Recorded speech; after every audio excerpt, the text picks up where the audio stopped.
One of the things that's hardest for new GMs involves your confidence when running the game. Even with time and experience, many people have a hard time since you could have anywhere from 4 to 10 or even more people's eyes on you for hours at a time. There's a lot of pressure on the GM to supply a impelling story, balanced encounters, memorable hooks, impromptu adaptation, acting skills, coffee, and near-endless creativity.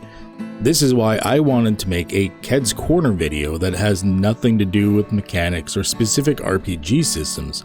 This video is the first in a series on how you as a person handling the stresses of being a GM works.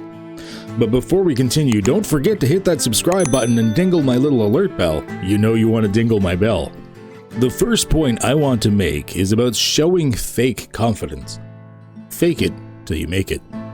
If your players don't see you as confident as a GM, they may question your game more, not follow along with your house rules, or possibly not even pay as much attention. This isn't always because they're being rude. It's basic psychology that a leader that shows confidence gains a better quality of attention from an audience than those that don't. So, how do you have this confidence when first starting? The answer is you don't. I've been running games since the late 1990s, and I still have some sessions I just don't feel confident in. You don't have to be confident. Make some talking points, be sure of your statements, and if you're unsure of a rule or situation, insist you make a judgment call or rule during game, and figure out the details after session when you've had time to look into it. You don't have to feel confident, you just have to act confident. This leads directly into my next tip. Practice speaking without filler words.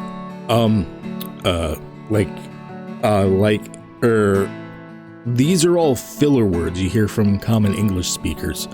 Each language usually has its own normal fillers. However, it's been shown that people are much more responsive to just silence between sentences than filler words. If someone asks you a question, you'd be surprised how long you have to answer. Some public speakers easily wait 10 to 20 seconds before giving a response to a question. 20 seconds feels like forever to you in the moment.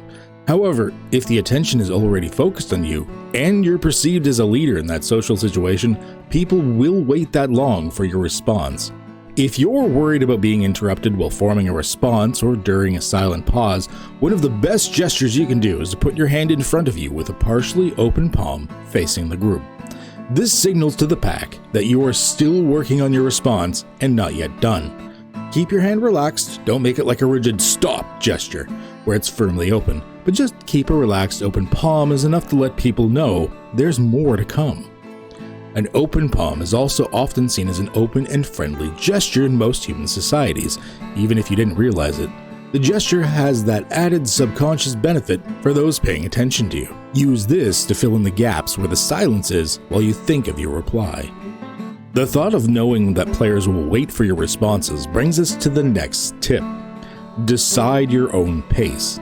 This doesn't mean a super slow game or glacial response to everything.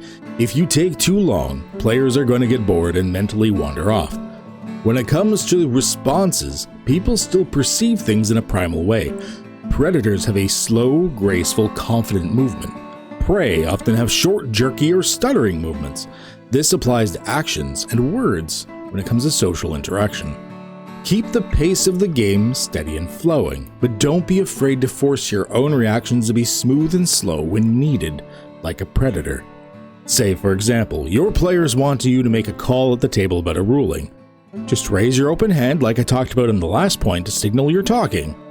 Then take a couple of seconds to think it over, with that silence that I just mentioned. Then go ahead and at your own pace, explain your answer. If you've done this right, your players will see your calm nature as confidence at the table, even if you're faking it, like I've also mentioned previously. See how it's tied together? Even if you're a shaky, sweaty mess on the inside, this still works. The more you do this, the more your players will adapt to you taking a moment to think things through. Not only do you look more confident, but you've just given yourself more time to make decisions. By deciding your own pace and not letting the players or situations determine your pace, you exude confidence, even if you don't have it. Keep in mind that slow and steady isn't the only way to show confidence. Sometimes reacting to situations with an explosion of energy, especially in a positive manner, can also show you as confident in your expression. Slow and steady doesn't make sense if the party just defeated your campaign villain in an epic battle. This time, when you stand up, shout out, "Hells yeah!" and throw your fist in the air while the end credits of The Breakfast Club plays in the background, that is appropriate. Finally, you don't have to be good at something to seem confident. In fact, when it comes to something like running a tabletop RPG, many people would prefer a likable and confident GM that knows very little over a knowledgeable GM that's a chaotic and unreliable asshat. Do you know the details of how all of the monster abilities, classes, traps, environments, and billions of other rules work? No? Well, frankly, who cares? You can just make judgment calls or look the rules up as you run across them. You can even let the players know, I have no idea how this monster works, but I'm using it anyways, let's do this! A statement like that gets the players stoked to be that encounter despite you already admitting you have no idea how it works. You've incorporated some energy, some positivity, and you faked the confidence that you needed, even if you didn't have it. You don't have to be a perfect GM. And once you admit this to yourself and really accept it, lots of the stress of being a GM really starts to fall away. That's when your fake confidence starts to feel like real confidence. Hopefully that's everything you need to know. Like, still a little bit of extra confidence in your GMing. I might touch on this topic again in a future video. There's more tips I probably have for it, but I think we're going to move on for now. And as always, stay healthy, stay safe, and have a good one,